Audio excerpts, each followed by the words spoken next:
This is a podcast about both having autism and living with someone who has autism. My mom is Sonya, and I'm Josh, and this is Josh Has Autism. Hey everybody. Hey, thanks for stopping by again. Appreciate it. Yeah. Yeah, today we're going to be talking about the way that you like to live, which is in absolutes. Yes. Yeah. I know that's important to you. Yeah. And so I'm just wondering if you can... So this is what I know about you. Mm-hmm. I know that you prefer to have concrete direction and situations opposed to open-ended events. Yes. So what happens with one or the other? Well, whenever it's open-ended, it becomes one of those what-if situations. What if I do this? What if I do that? That we had talked about in an earlier podcast. Mm-hmm. And that just leads to me stressing out. And as much as I hate the term shutting down, mm-hmm. that's sort of what it appears that I do. Mm-hmm. Whereas with the concrete directions and everything, it is so much easier for me to know what I'm supposed to be doing, how I'm supposed to be doing it, because it's a linear path rather than a roundabout. Mm-hmm. Does that make sense? It does. It does. So what happens if you're in a situation where there's no way to get around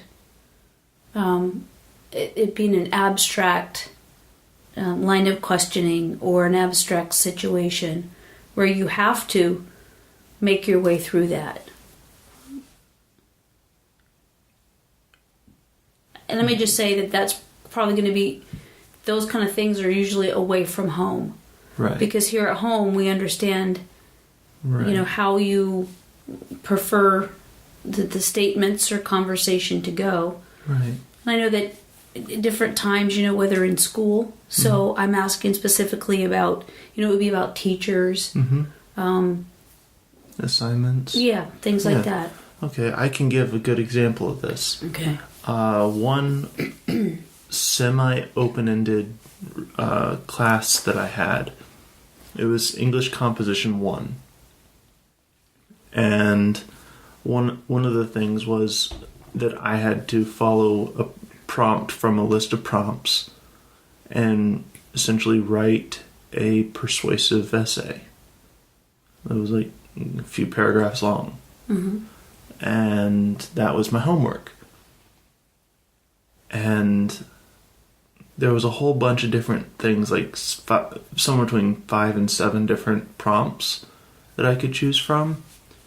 And one of them stood out to me because just because of my sense of humor mm-hmm. that I have because of you. Cool. Yeah.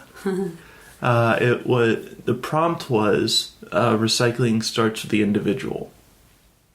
I took it for a very literal sense. And I made a satire out of it. Yes. It actually ended up getting printed in the school newspaper for Halloween. Oh, wow. Wow. So you turned something that would be difficult. Mm-hmm. And instead I took it in a direction that no one was expecting. Right. Wow, good for you. Yeah. Good for you. Sometimes things work out like that. Sometimes it's easier for me to do something like that. With that one, it was very clear cut. Mm-hmm. And because I took it for a literal sense, and that was just a passing thought in my head, mm-hmm. I latched onto it. And it led you down that direction. Yes. Right. That's pretty cool. So you think that, and I love it that you get humor, because we worked on that for so long. It's like right along, like working with, like, okay, when you're talking to somebody, look at them when you're talking to them. Yeah. It's like that and humor was just the two things we've been working on for such a long time. Yeah. And you helped me too with when I'm writing a bit, when I'm writing sometimes either side of it, the setup or the punchline. Yeah. I would ask you. There's been many times where I would come to you with a bit that wasn't working, and you would say, "Flip it around," and as soon as you said it, I'm like, "Of course, that's what it needs. Of course it is." So you do have a knack for it. So of course that makes me proud. That does. That makes me proud. Because my voice is what it is right now, been battling this cootie bug that's around here. That's why we just jumped right into it today. Yeah. But I'm going to just ask you about a couple of things, and then would ask that you kind of elaborate because I don't know how long my voice is going to last today. Doesn't sound very long. Okay. All right. I wanted to make a point of this, and this is what. Let me rephrase that because I got ahead of myself. So we're talking about in conversation and in expectation that you don't want to. It's like a question that's open-ended. You do better with a concrete direction versus a direction that, as you put it, what ifs. Yeah. When you have those what ifs, is it just there's too much to choose from? Especially if it's something like a school project that has a deadline, and it's so open-ended that I just have so much difficulty trying to find the thing that I want to do for it, because I have so many different ideas for things that choosing one just becomes very difficult. Okay.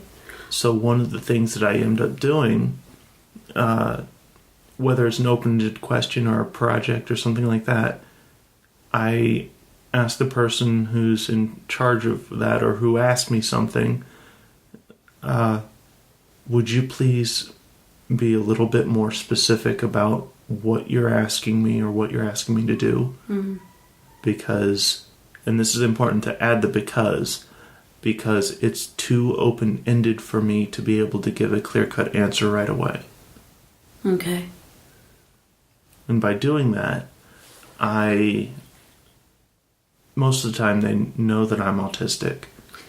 Okay.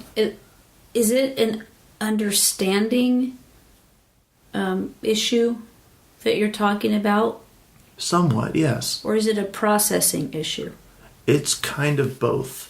On the processing side of it, like I said, it's the what ifs that I want to do something, but can I actually do this with my set of available assets, or can I do this and will that be able to succeed a little bit better and get me a better grade and yada yada yada. Mm-hmm. Whereas the what was the other thing you called it? Was it in the understanding of the question? Oh, or yes. Was it the processing? Sometimes it is the understanding of the question. More often than not, it's more just the what ifs, but occasionally it is where I just cannot comprehend what it is that I'm being asked. Right. And I know that you do better if there's multiple facets, multiple parts to a question or a responsibility that you're given. Right. You prefer to have that given in increments. Yes, very much so. It makes it a lot easier because instead of worrying about the whole, I'm only worrying about a small portion of it at a time. Is that what happens when the process that you're processing becomes overwhelmed? That's part of it, yes. That is one of the bigger parts of it. Another part of it is whenever it comes to things like school projects or just assignments, whatever, is that getting started is so difficult for me to do because there's so many options for it. And I come up with so many ideas for it. So I think that probably with a lot of people that are about to write something, that's a creative process. Yeah. So I know a lot of people that would write down a whole bunch of options. That just in case. Like it could go any of these ways. Yeah. So for those of us that do that, because I'm included in that group, so if I don't know exactly where it's going to go, I list a bunch of directions it could go. Right. And then have even there's lists, and then there's lists to the beginning, and there's lists to the middle, and there's lists to the ends. Yeah. And then it just kind of it's easier for me to put it all out there and then go back and mix and match. Yeah, and bring it all together. Yeah. Yeah, because sometimes. But my issue with lists. Yeah, you don't really like lists, but that's true. That is true. But is that foreign to you? Like that's something that your brain doesn't work that way? It has never occurred to me to try it like that. In all honesty, it's never occurred to me to try and do it like that. Where I just write down a whole bunch of ideas for different parts of it. It's never occurred to me to do that. This is one of those times right now, as we're having this conversation, that happens so often that it feels like we talk every day, and I've known you your entire life, and there's pieces of the way that you do what you do or you don't do what you do that is just interesting to me, that I'm just finding out about this. Like all the way through school. Like how did we not have this conversation at some point where I said to you, what if you just wrote it down and it wasn't, I guess maybe I just thought that it wouldn't be linear that way. There would be too many of those what ifs. Yeah. So maybe that's why I didn't bring it up. But it's interesting to me that at this point right now is the first time that I'm hearing you say that. Yeah. Yeah, I didn't know that. Something that remember we had all the counselors that would come to the house, the mobile therapists. Yes. Okay. One of the things back then that I was told to do is it when you were younger it would take a longer period of time to make a decision about something. So when we go to the store and you would pick something out, you'd have the option of picking something out, like a candy bar or something, right? Like a candy bar or something like that. It would take so long. I mean, long. Like, and it got to be where it was. They were waiting on me. Everybody. Yeah. Yeah, but it. So, anyways, the direction that I was given, excuse me, would be to limit your time, to show you a time, and then to say you have 5 minutes to choose this, and then if you have something, that's great, and if you don't, that's just the way it is. Right. Does that fall in this category, or am I? Yeah. It's just. Yeah. Is it? Explain that. It falls under that category because it is an absolute. I have to do such and such by this time, and I know that I have a time limit. And does it stress me out? Yes, but I know that I need to pick something soon, or I won't get anything. Well, but what about before that? So what about before the? Is it too much? I guess my question is you standing there looking at all the candy choices? Is that like having an open-ended question? Yes. Okay. Yes. Should I get this one? Should I get this one? Should I get this one? Oh, what about this one? Oh, this one has caramel. This one has white chocolate. And da da da da. So it's like so much stuff. I'm just gonna give myself a gold star for connecting that, because I wasn't sure if that was the same way that it. Yeah. That you process that. Yeah. That's interesting. So it's not just assignments and things that you're not directed to do. Right. It's things that you want to do. Yeah. So sometimes things that you want to do, you're not able to do them because of the open-ended yes ness right. of them. Right. Okay. One of the things that I do, like one of the recent things where something like this occurred, was I was actually playing D&D online through a third-party company that makes it so that there's a table there. Anyway, I started to have some sort of issue where I couldn't focus anymore. I'm like, guys, I need to get going for a little bit. And they're like, oh, is everything okay? So I explained how I was feeling about things, and they were totally cool about it because I was able to explain myself.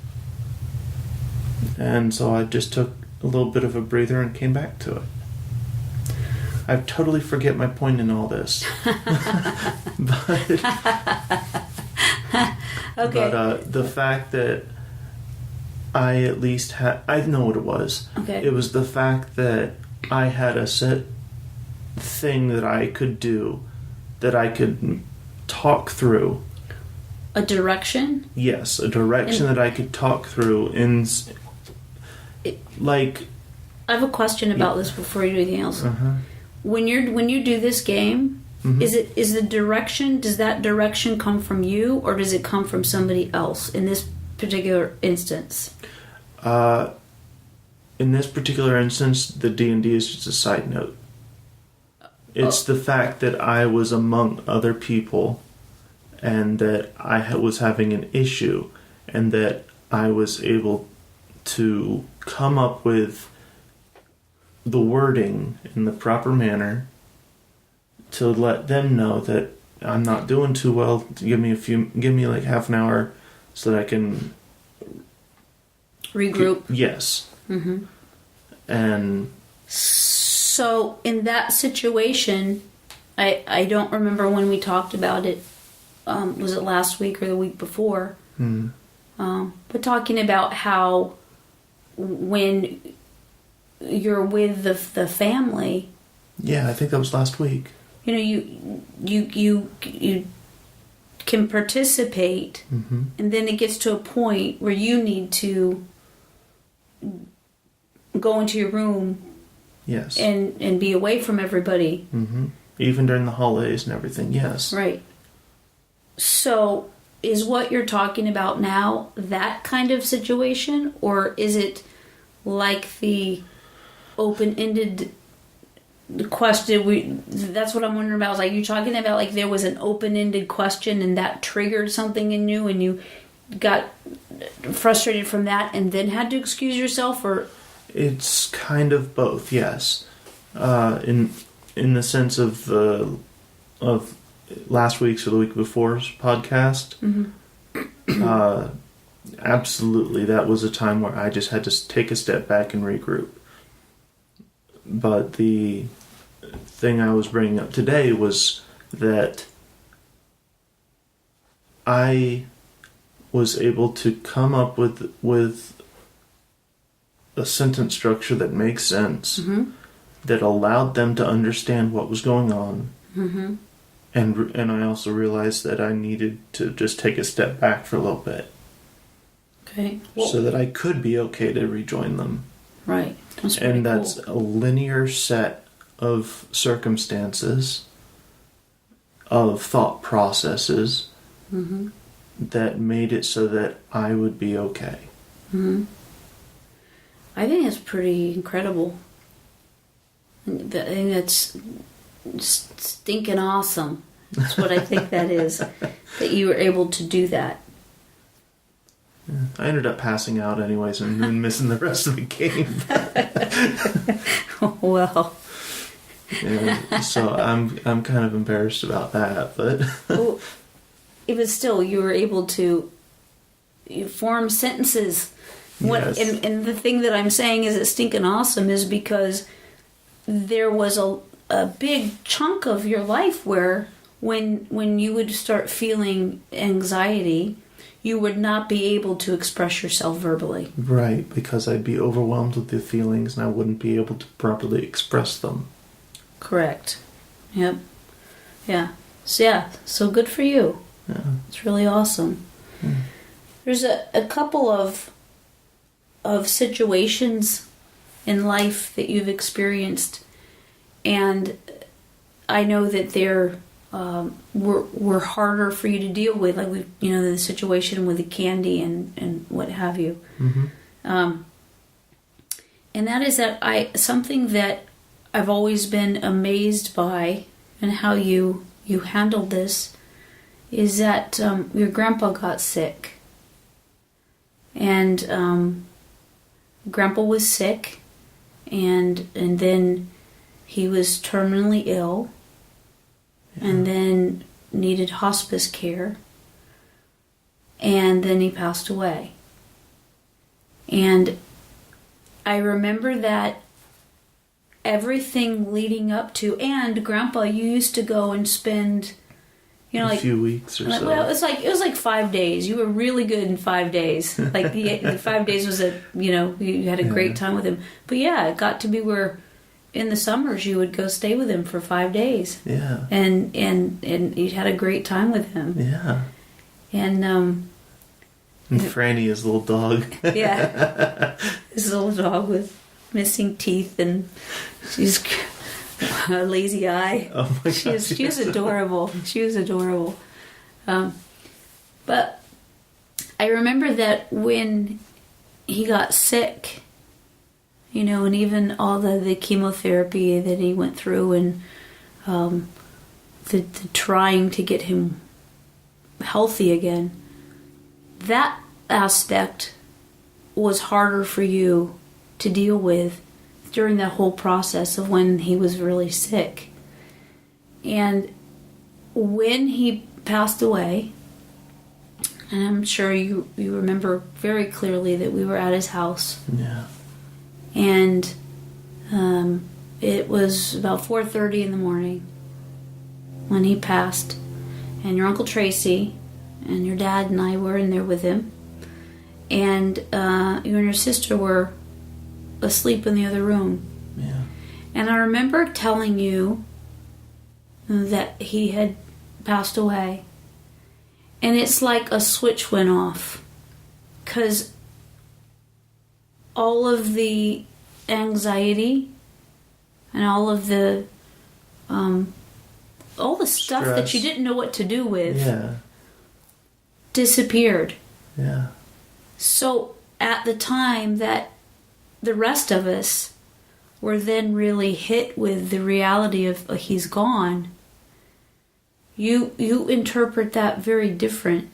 Yeah. I was relieved Yeah. because he wasn't suffering anymore. He wasn't in pain anymore. Mm-hmm.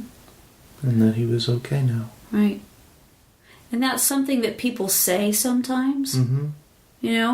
People, for a lack of knowing what to say, Yeah. they'll tell loved ones, well, He's in a better place. he's right, he's not suffering. And Yeah. but I want to talk, I'd like to hear from you about how it's deeper than just that. Because what I realize is that what we're talking about today, with the difference in those open-ended events and the concrete situation. I see what you mean. Yeah. I got really depressed whenever I found out that he had terminal cancer. Mm-hmm. Even a little bit before we found out it was terminal. Mm-hmm. And because it was really hitting me hard because I love Grandpa. Mm-hmm. And one of the big things that I remember is that I actually had to quit the school musical that year because I was so distraught about it. And I mean, every time that I was supposed to be in there practicing the roles and stuff, I'd be out in the hallway at school on the phone with him, trying to feel better about this, trying to reconcile that I may not see him again. Mm-hmm. And which sounds like what probably 99% of us would do. Yeah. You know, when we hear that there's this, you know, this illness with somebody that we love, that we try to connect with them. Yeah. And one of the things about that is that it is absolutely an open-ended question. Will he survive? Will he be okay? Mm-hmm.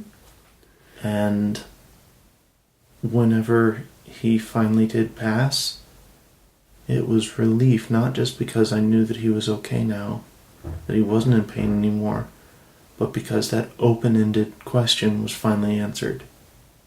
Right. I'm not downplaying that.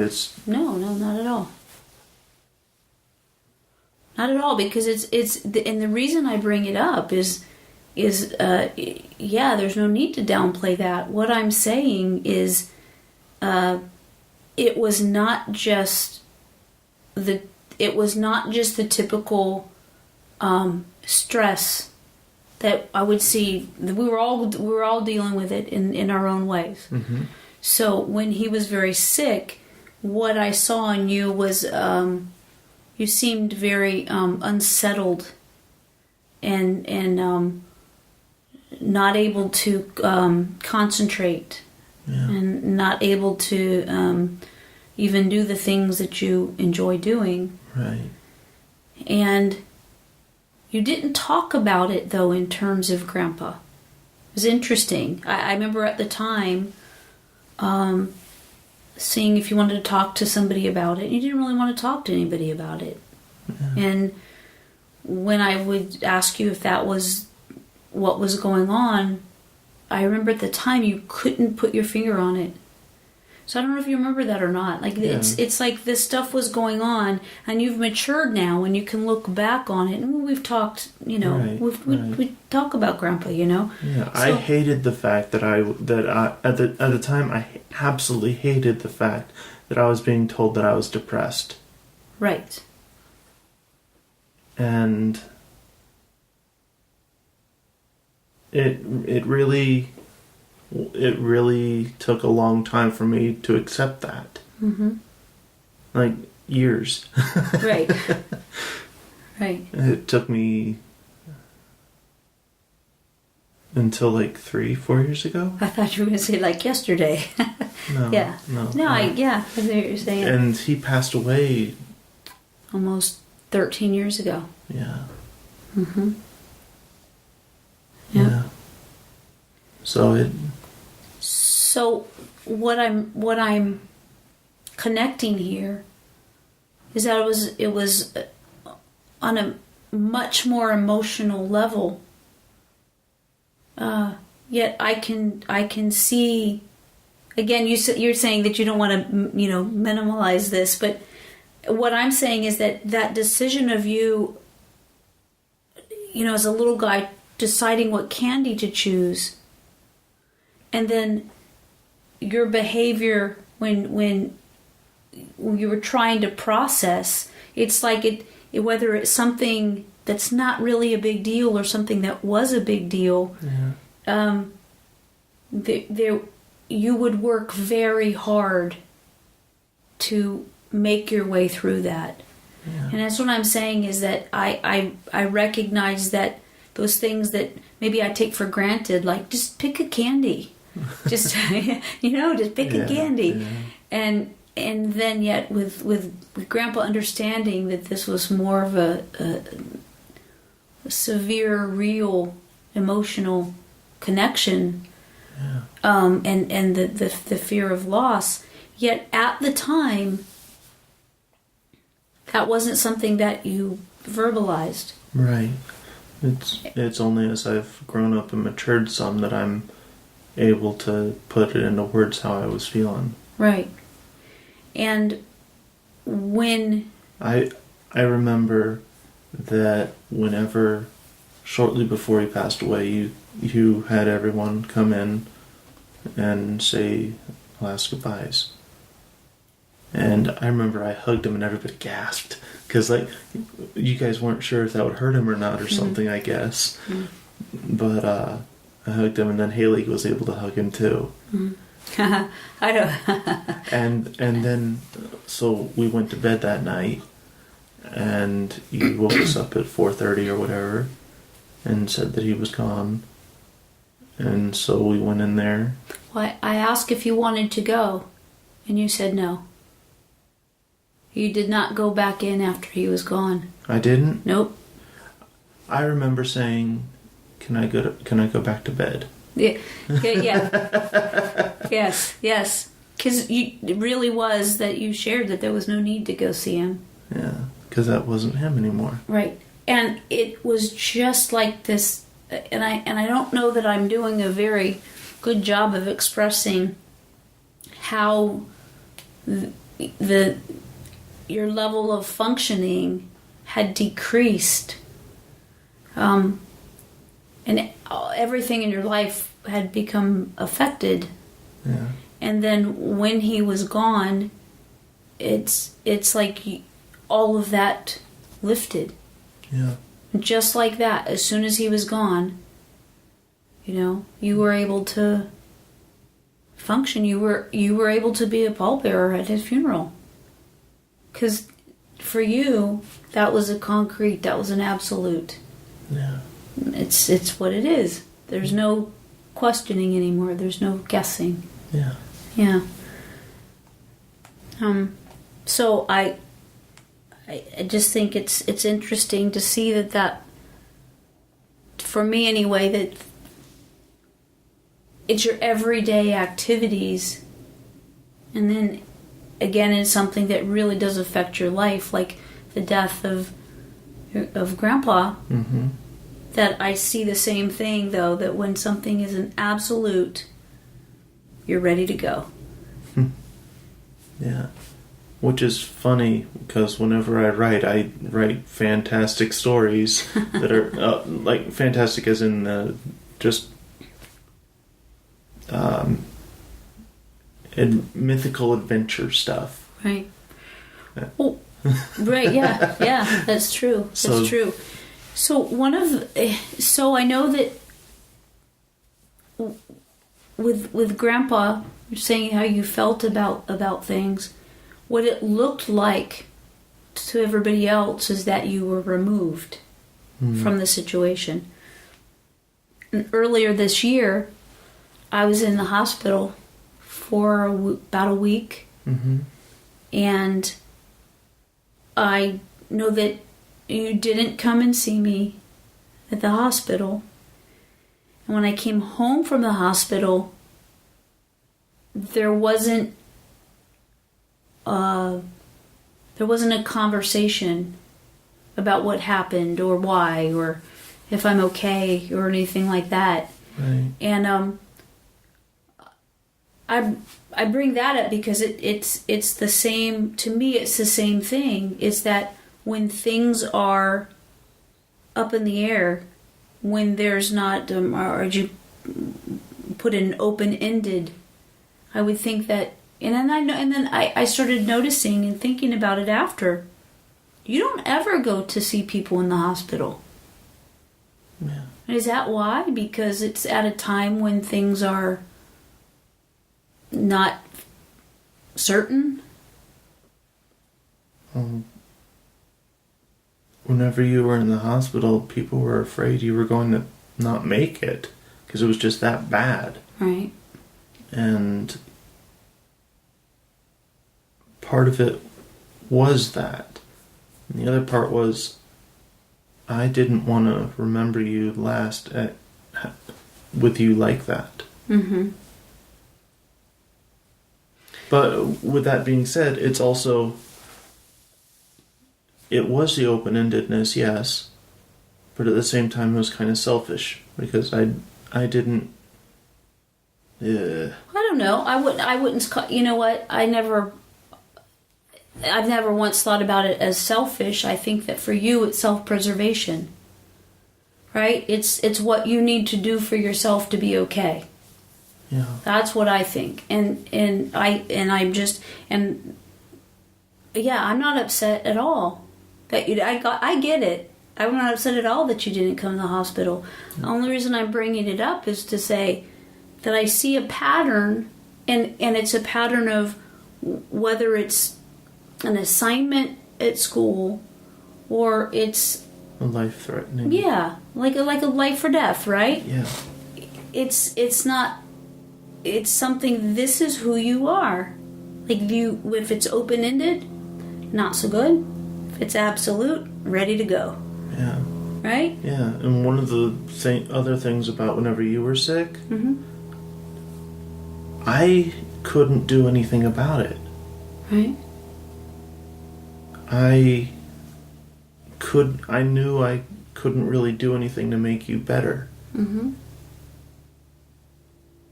So I just tried to... I put my trust in the doctors to make you okay. Mm-hmm.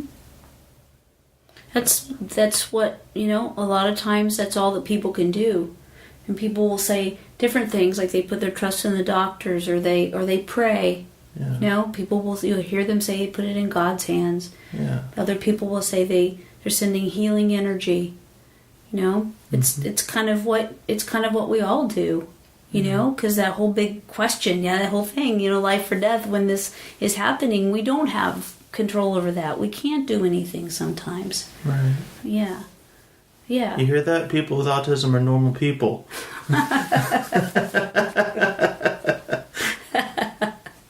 I agree. I disagree. You disagree? I disagree. That you're not normal? No one's normal. Well, no, right, okay. Got it. Got it. I get it. So then you're normal.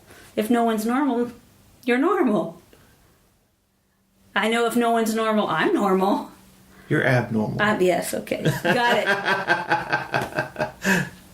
it. Got it. I just, I'm abnormal in my normalcy. That's right. I just think it's very interesting that that's the way that to bring that around and to finish up here today, is that, there's an awful lot of things that people do because we're people. And it doesn't matter, what kind of issue we may or may not be dealing with or whatever, if it's a diagnosis or it's not, we kind of all tend to kind of behave in the same way. Yeah. But I'm fascinated by the fact that for you have this bounce back ability that I would say is, for me anyway, is, something to strive for. That once you have an answer, you're ready to go. You don't dwell on the getting there.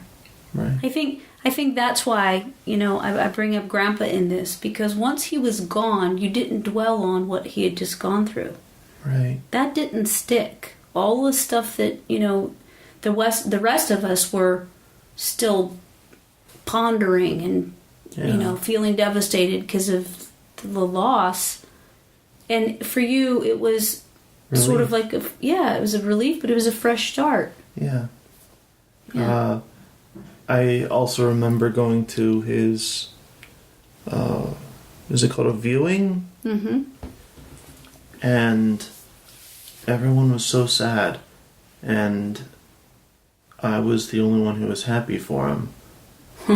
Like I had to hide that somewhat because I didn't want to offend anybody. Well, that was nice. That's something that you had been, I guess, gone through so many, like, how do you behave around people and when the mood is this and that, and what's appropriate, what's not appropriate. But it is okay for you to be happy for him. And I think the difference is that we were happy for him too.